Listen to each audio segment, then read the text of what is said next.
Welcome to Culture Crush with me, your host, Dan Dowman, where we get to meet some of the world's leading culture shapers, future makers, and power shakers. We'll be talking about groundbreaking cultures, leadership challenges, and what you can do about them. Today on the show, I'm joined by the most excellent Shelia Matthews. Shelia, great to have you on the show. Thank you so much for having me, Dan. I am so looking forward to our conversation today.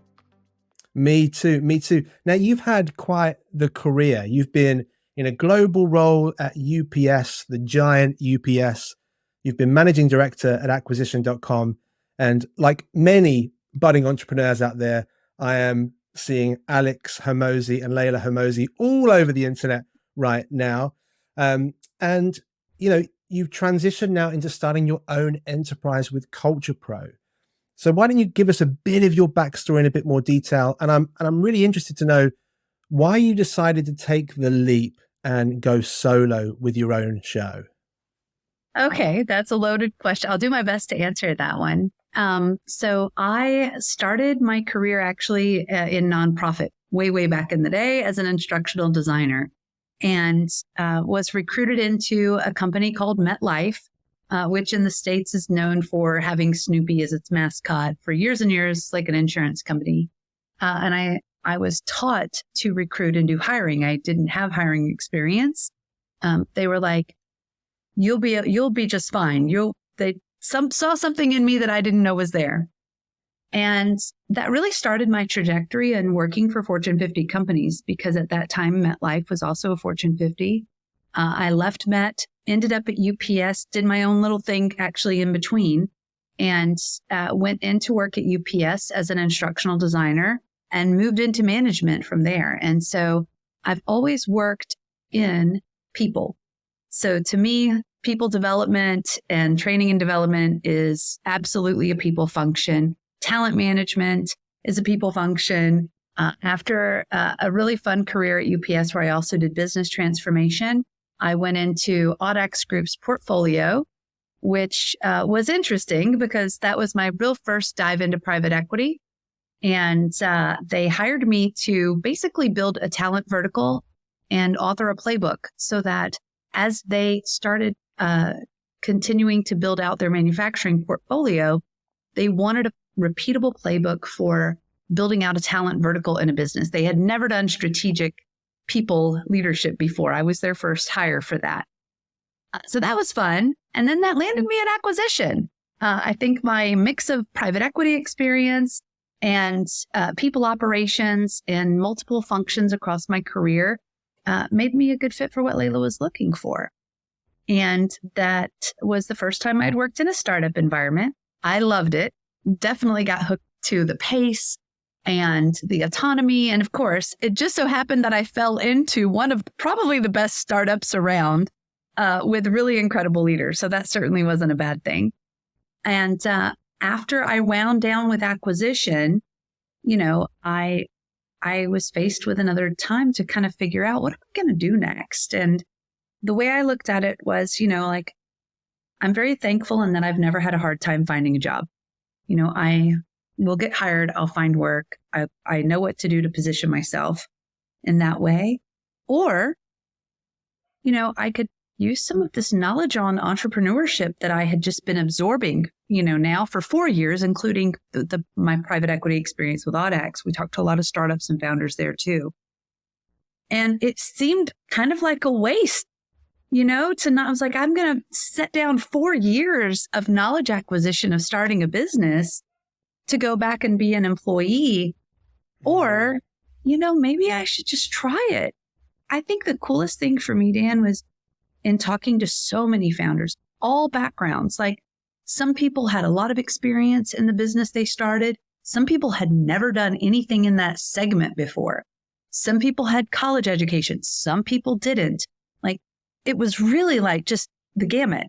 But the one thing that they all had was their ability to just get up every day and chase it. Like, they all shared that in common. And I know that I have that. And that was kind of what pushed me over into it. You know, it's like, you know what? If it's one thing I know I will do, it's not give up, because I'm just not that type of person. And worst case scenario, I end up finding a job somewhere. You know what I mean? Like that's the worst outcome. And so I have a partner. We talked about it and it's great to have that support. And so, yeah, he just said, all right, let's do it. You meaning you do it. You do it and I've got your back. That's it. You know, a friend of mine said to me recently, who was also into the business world for himself on his own terms. And he put it like this. He said, the door swings both ways. He said, most doors in life swing both ways. And I think that reflects nicely what you're saying, that you've taken this brave step to step out on your own terms, launch your own business, leverage all that startup experience and knowledge and investment knowledge that you've got and give it a go, in the full knowledge that even though that's a scary new thing to do, it's also really exciting. But actually, as you say, the door does go the other way. Like you can always go, well, that was a good experiment and that was fun to try. And now I can go back into my career. So I love that idea of the door swinging both ways. And I'm certainly glad for the time being that you are on the other side of it, trying this new adventure. Now, we're going to hit a couple of stops on our journey today. And one of the things that I'm really interested to know about is, who is your culture crush? Like, who is the organization that, you know, gets your blood pumping, but in a good way? Mm-hmm. Lots of brands out there will make you really frustrated, and there are lots of cultures that we could probably name and shame. We won't do that. But who would be your culture crush and why? You know, I have to, first of all, I'm kind of a nerd when it comes to culture. And so I have a very high standard for businesses. And so it's really hard sometimes for me to kind of hang a wreath around a business when it's, you know, like there are still always facets that I'm not too thrilled with. So I think I have to talk about my actual culture crush, who is someone that I have been following, reading, and listening to. I'm not sure how many years it's been now, but his name is Adam Grant, and he's an organizational psychologist. And whenever Adam opens his mouth, I'm just like, he is absolutely who every business should be modeling their structure and listening to. He is really just like that beacon of light to me in a dark world. You know what I mean? Where, unfortunately, more and more businesses are looking for ways to save money, cut costs, do more with less, you know, the whole thing. And the first thing those initiatives tend to damage is culture. Unfortunately, those things kind of sometimes stand in stark contrast against each other. Because the more that you're putting on your people and not understanding the position you're placing them into, you know, the harder it is for them to just bounce back and snap out of it.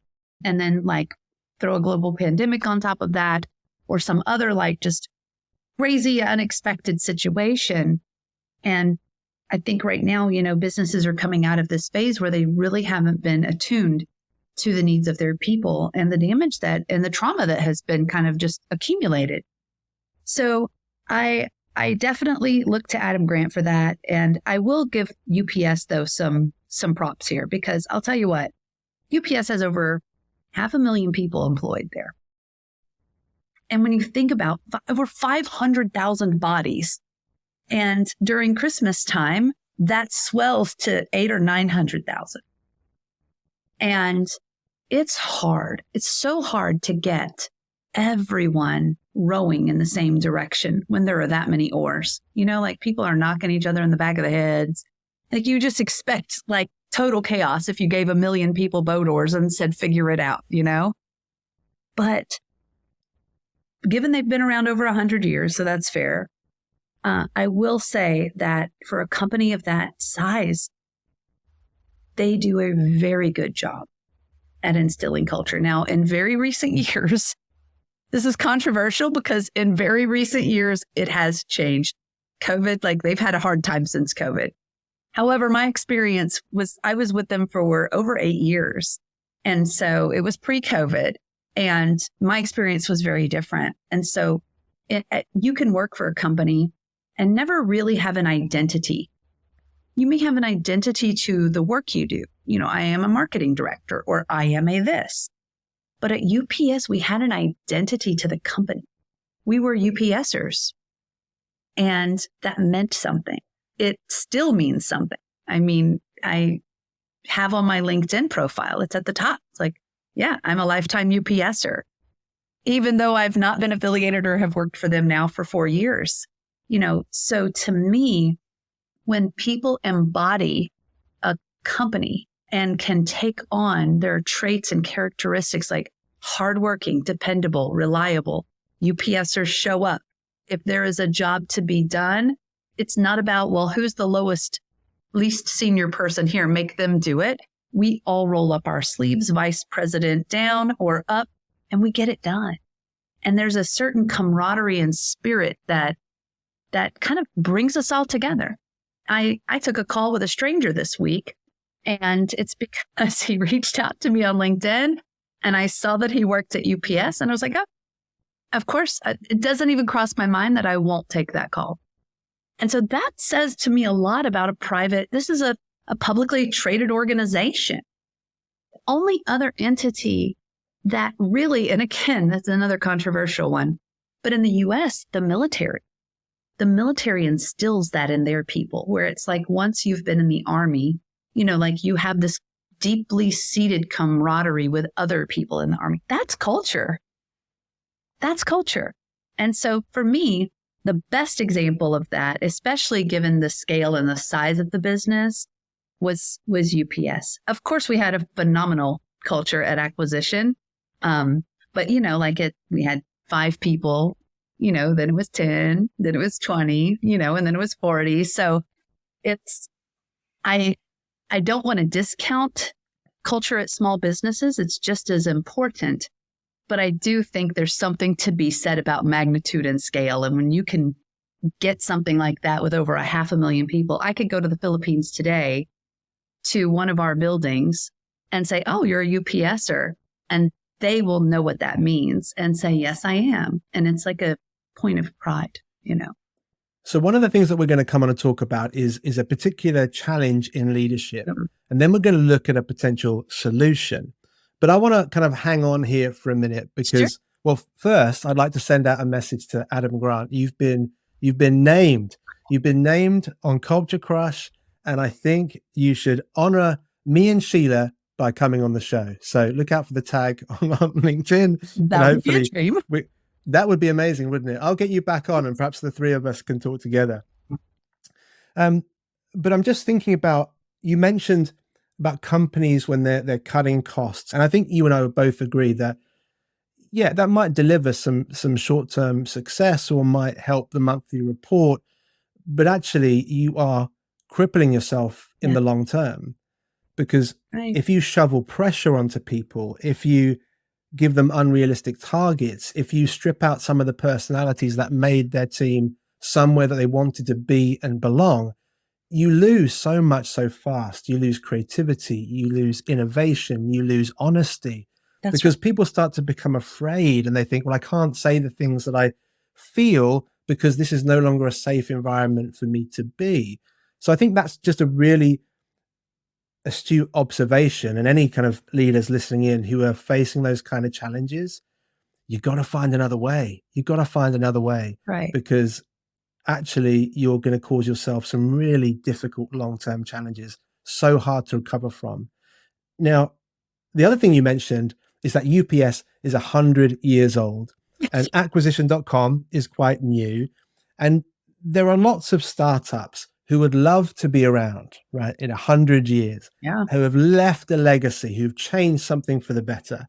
Now, how do you think, like I said, we're going to talk about challenge and solutions, so maybe I'm jumping the gun, but how do you think growing companies who are seeing their growth go from 10, 20, 30, 40, how do they implement that kind of UPS culture? Like, what's the secret sauce? And maybe it's not an easy question for today's episode. Maybe it's a whole episode in itself. But what do you think it is about an organization like UPS where they've been able to make that cultural imprint? Like you've got like a fingerprint of UPS on your life. Yeah. Like, how can brands make that kind of thing happen? For me, it's two things. First of all, the business has to survive, right? I mean, just keeping the wheels on the bus sometimes is hard enough. And one thing that, and I've studied a lot of UPS. This was actually, this will lead into the culture piece of it actually. But UPS was adept at recognizing important pivots, socioeconomic, technology shifts. Like they were around when before everyone ordered from catalogs, the big thick catalogs that would come to the house and the kids circle I want this and this and this, and they were the home delivery. They were the first home delivery service to do that. That catalogs really lifted their business, and they saw that opportunity, changed their entire infrastructure to accommodate it. And then this crazy thing called the internet came out, and suddenly there was another shift. And so, number one, for a startup to grow to that magnitude and just get through it, and you have to recognize threats as opportunities and be prepared to move quickly. And I do believe UPS has always done that really well. Now, how that lends to culture, let's just talk about the fact that I could give a course on UPS history. And so when I first came into UPS, I was even 8 years into my career there, I was still considered kind of new, because everyone else had really been there for so much longer. People tended to get to UPS and stay there. But part of your first year, you're learning the history and the tradition of the company because there is such a rich history to it.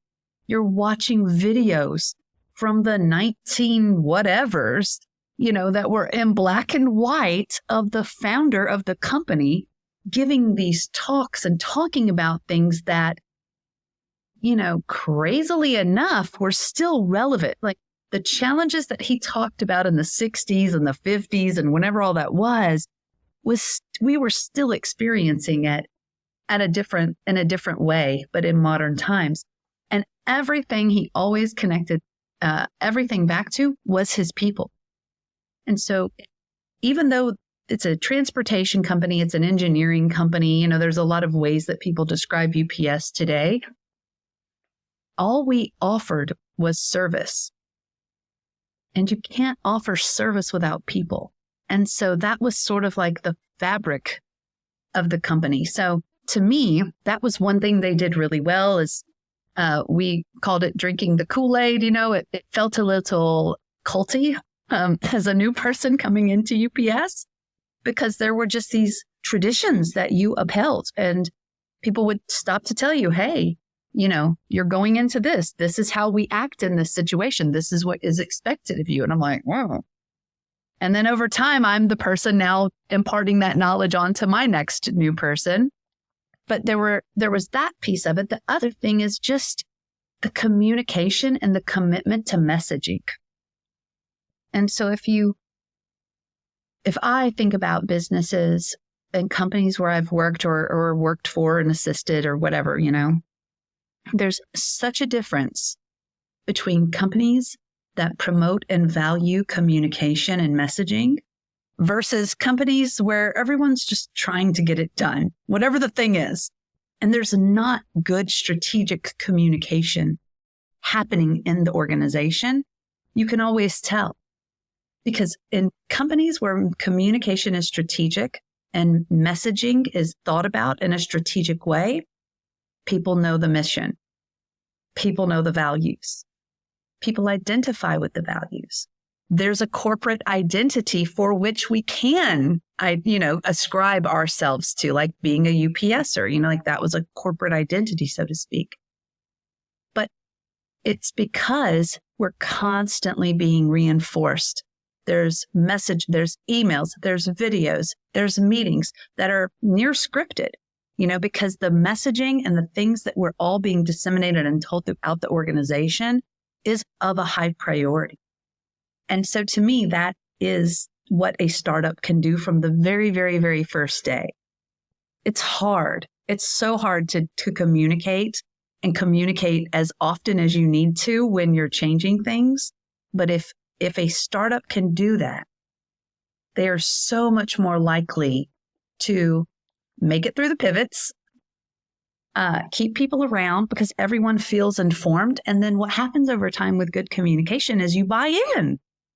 That's the purpose of it. It's like, okay, that's how you get the synchrony in the oars, and everybody's coming together. It's like, oh yeah, I heard that. Yeah, I heard that too. Okay, yeah, I know what we need to do. All right, we got this, and we go for it. And there's a really interesting sort of anthropological lens here. Before I get to that, I think what's really, really important just to double down on here is the fact that so many startups, so many new businesses fail or fall apart, not because of product market fit, not because of innovation, not because of creativity, but toxic environments where you might bring in investment, you might bring in money, you might bring an opportunity, you bring on staff, and actually you haven't thought about the cultural foundations that are so essential that keep all of that other stuff going.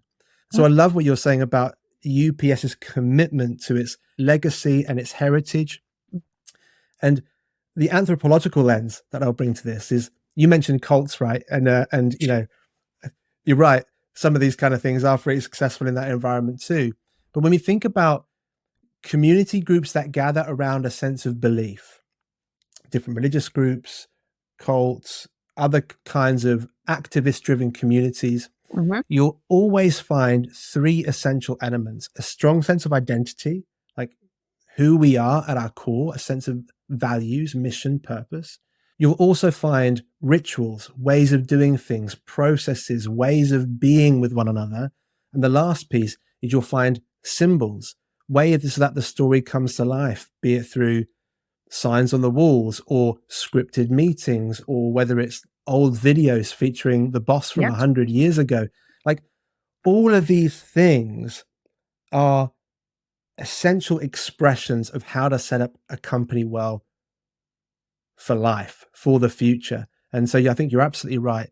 Any startup founder listening today, anyone who's got a growing business, like, probably just stop listening now and write this down, because, this is going to really, really, really help you. And,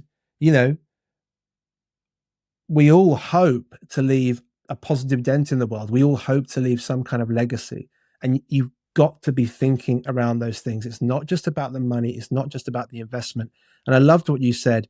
You can't offer service without people. Like, I think we should all write that on a Post-it and stick it in front of our faces, because that's the kind of thing we need to hear. Yeah. Now, we love to get practical on Culture Crush, and I'd love to ask you what the challenges that you see facing cultures at the moment, cultural leadership.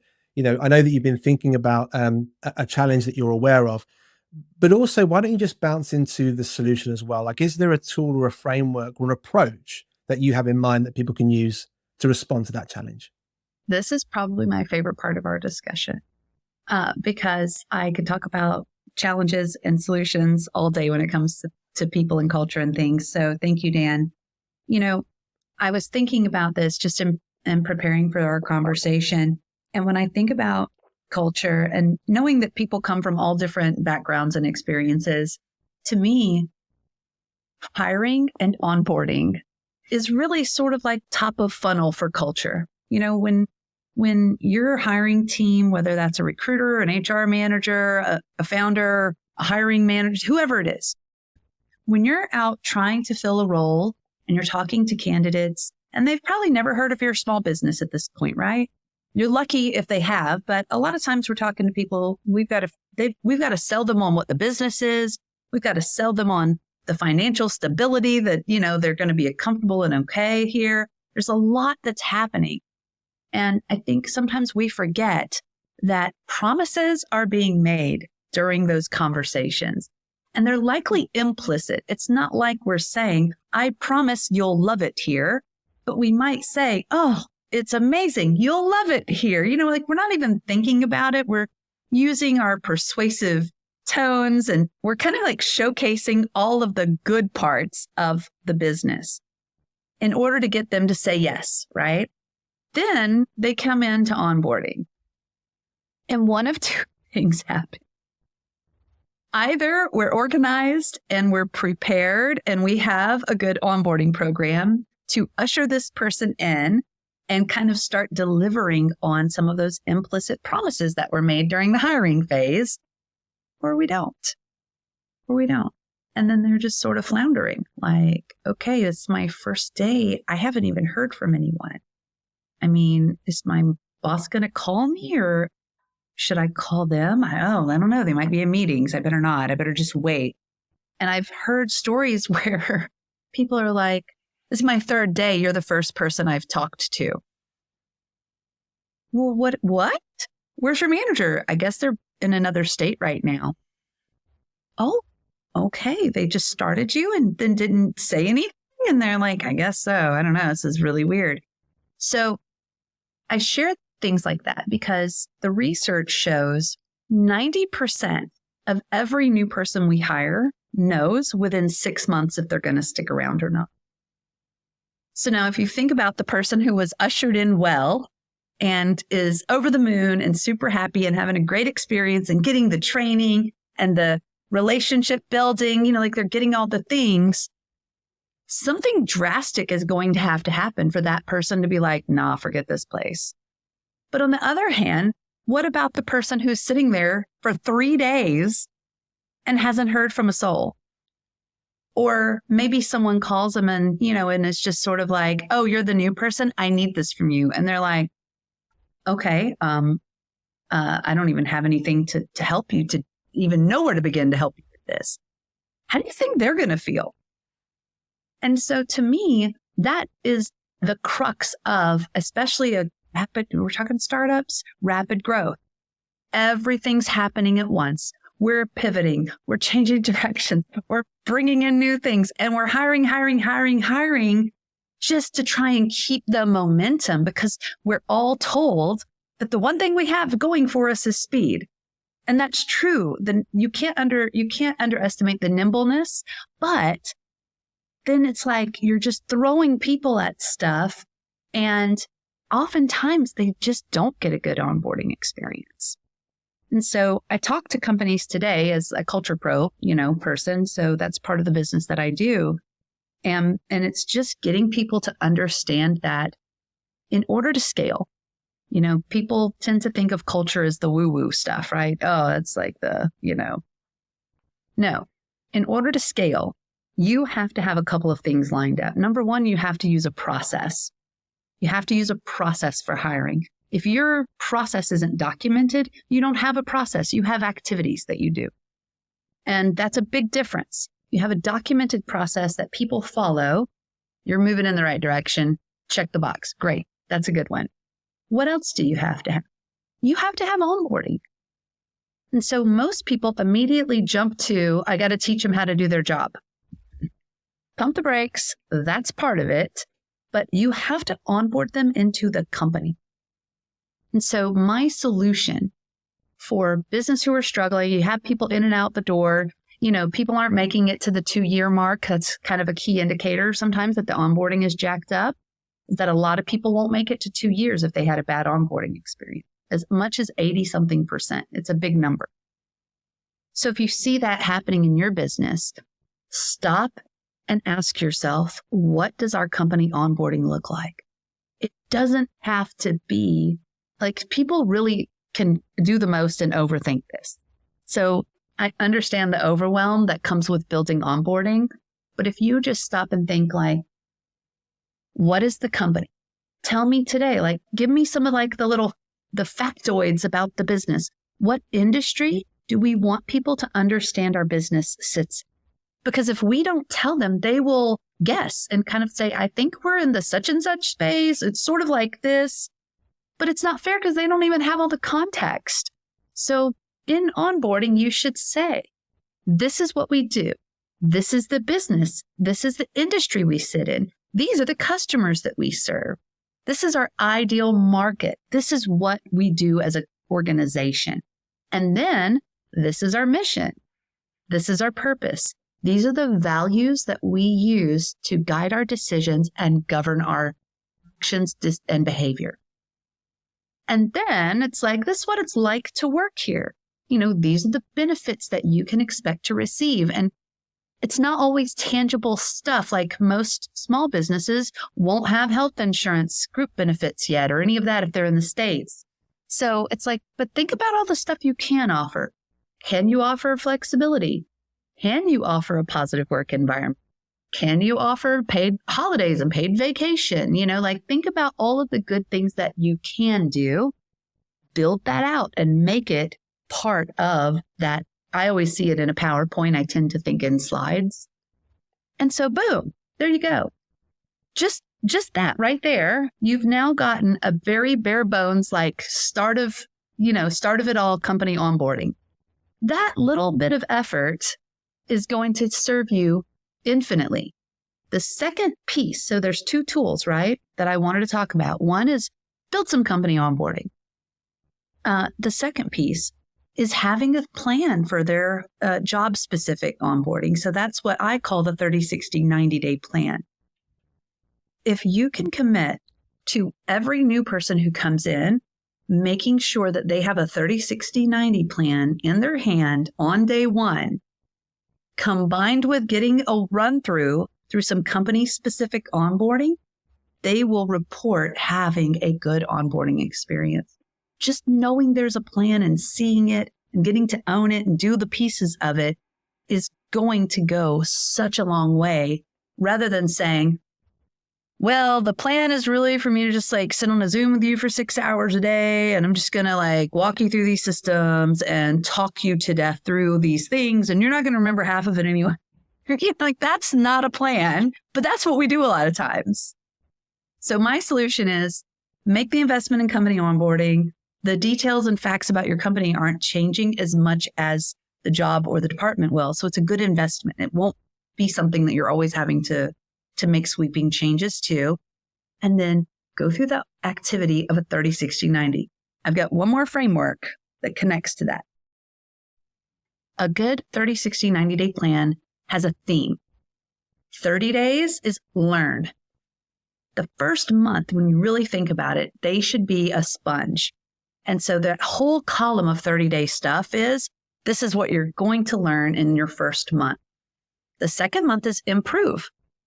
So by the 60-day, you can ask them, hey, what are some things that we could be doing better based on your 2 months of observation? The third month is measure. Because we know in startups, sometimes measurement doesn't come until way later. But if you're hiring good people, they know what should be measured in their area, especially I'm thinking in a leadership position, and so they can report back to you. These are the metrics that I think matter for the work that we're doing here. Now that I've been here for a few months, I've identified some low-hanging fruit to streamline or improve. And now these are the things that I think we should be measuring in order to achieve our goals. Boom, nailed it. That's an amazing onboarding plan for someone. So Shelia, you've come on the show and you've not just bought one framework, but you've actually bought 3 different tools for people to take away and try, which is extraordinarily generous of you and just so much value. And I would encourage people, go back, listen to those steps again. If you're in charge of some of this stuff, honestly, these are foundations that are going to set you up for growth for the future. I wanted to add a couple of little nuances, and you can tell me if I'm actually changing things, or you can tell me to shut up if you like. But one of the things I thought was useful about setting out your stall in this way, by setting up these foundations in this way, it's actually a way of you signaling how you want those benefits to grow in the future. You kind of establishing that we want to be organized from day one about this stuff. And you can have confidence that because we're doing this on day one and we're 20 people, 30 people, 5 people, because we're doing this early, that's a signal to you of how we're going to deal with this going forward. You can expect to see your benefits increase as we grow. You can expect to see the clarity improve as we get to know ourselves and our team and our culture better. So I think that's probably a great sort of mindset to have, that it's not just about doing the job, it's also about signaling to everyone around you how you're going to approach this stuff going forward. And another thing you mentioned was about, this is right at the beginning of that section, implicit promises. I think this is a really key thing for people to bear in mind, because so often when people start, you suddenly find yourself on day one with no one to talk to. Like, where's my boss? Where are the meetings in my diary? Like, what do I actually do? I don't know the company yet. I don't know my role yet. So what do I actually do? And you just sort of sit there wondering. I used to do a lot of work around collaboration, and there's a model for collaboration which is super interesting. It's by Let's Go, and it's created by a friend of mine called Richard Watkins. Won't go into all the details there right now, but one of these dynamics of collaboration and group work is care. I won't talk about the others right now, but care is something that we so often miss when we're in a collaborative group or when we're in leadership. It doesn't often stand up well under pressure unless we're really paying attention as leaders. And I think, a little bit of a theory, that sometimes when that day one isolation happens, is that we've kind of forgotten the care piece. That human connection, that this somebody actually just needs someone to talk to, is a discipline that we need to instill. Make sure that you're creating a checklist of, has this person had a conversation with their boss on day one? Has somebody invited them out for a coffee and asked them about their life? These are really simple things that would improve the onboarding experience and just give some anchor points to that day one experience. And what it is simply an act of care, an essential dynamic for any group that's trying to get something done together. I love that, because you're spot on. It absolutely is like that little bit of extra, like, oh, they're new today. Let's give a big welcome. Let's pump them up. I assign people to reach out to the new people, just so that, when you get to that strong culture place, you don't even have to do that anymore, because people understand, pay it forward, right? And so when they experience care, they're like, oh, I may be shy and I'm not somebody who speaks up a lot, but I remember how good it felt when people messaged me on my first day. So I'm going to make sure that I message the new person on their first day. And that's kind of, you sow those seeds of care, as you put it, and then people get it. They're like, that's what makes this place special.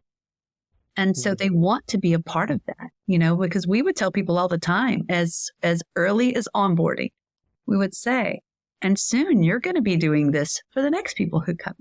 We're, because people just would be wowed sometimes at the outpouring of love and attention, and encouragement. It's like, yeah, and soon you're going to be that person. And so it's like planting those little seeds all along the way, And that's it. And then it sort of becomes second nature. It becomes like a natural passing of the torch as you keep introducing new people to the team, and they're going to behave and demonstrate the behaviors that they received and experienced when they entered the business. Okay. Now, we are coming into land, as I'm sure you'll be pleased to hear, but we love to focus on a single thing for people to take away and try, a single place where they should focus and take action. So if you wanted somebody to take one thing, we may have already covered it, but it might be something different. But if you wanted the audience, the listener, the viewer to take one thing away from today's episode as a starting point, what would that be? I would say make the investment in your company specific or company level onboarding. It has the highest reach and impact. When you make company level onboarding, everybody should get it. And so it's one tool that you can create that you can touch everyone with. And there's no rule to say that you don't go back and re-onboard people if you brought them in and they didn't get it. Because I think it's super useful. And people, again, feel seen when we do these acts of kindness and kind of thoughtfulness. And so if you make your company specific onboarding, at some point, have a team meeting and say, hey, I want to run everyone through this. Because guys, we didn't have this when we hired all of you. So I'm going to take you all through it because I don't want you to be left out. And one, I want you to hear what we tell our new people when they come in. I want you to see how we're positioning our company, but I want you to hear it in case there are things in here you didn't know. And so it kind of, you see what I mean? To me, that is the highest leverage. If you have that already and they're like, oh, well, that was great, I've got that already, then make sure that you're consistently doing your 30, 60, 90-day plans for your people. I love that. I love the idea if you haven't got this tool already in place, implement it, build it, implement it, but then almost use it as a refresher to use with people who haven't had that experience already. I think that is such a great idea. Shelia, I mentioned that we're coming into land, and I think we are done for our time together for this episode of Culture Crush. Thank you so much for making some time for the show. So much value. I've loved our conversation. Let's speak again soon. Thank you, Dan.